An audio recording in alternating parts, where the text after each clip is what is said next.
Am I the a-hole for telling my mother-in-law she can never visit us or my sister-in-law again? Oh, what happened? My sister-in-law, Alice, is a single mom. She had her first child at 16 and her second by 19. Alice lived with her parents but was often mistreated by my mother-in-law, Pat. My mother-in-law is a mean, petty woman. She wore a light beige dress to my wedding, and anything I do isn't enough.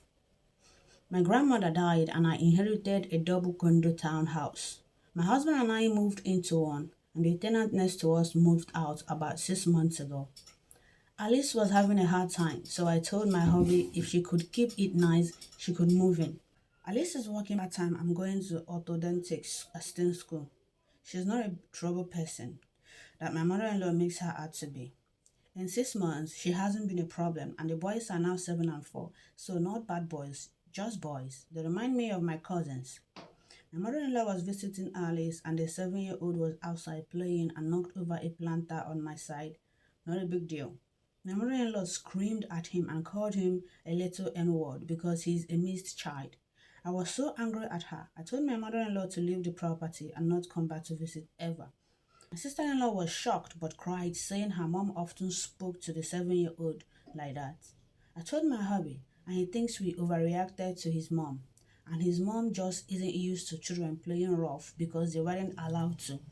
I told my husband a ball bouncing is not rough. Playing isn't an accident, and his mom's language was inexcusable under any circumstances. So, for the boy's mental health, that woman is not allowed over. His whole family said I'm being dramatic, and Alice has a habit of over exaggerating everything.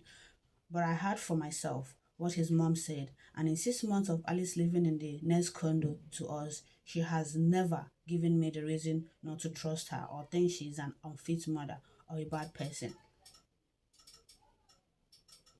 Update.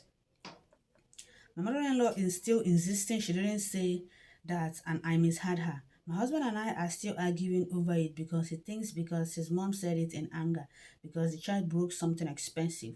I don't think it's a valid reason to say that to a child or anyone.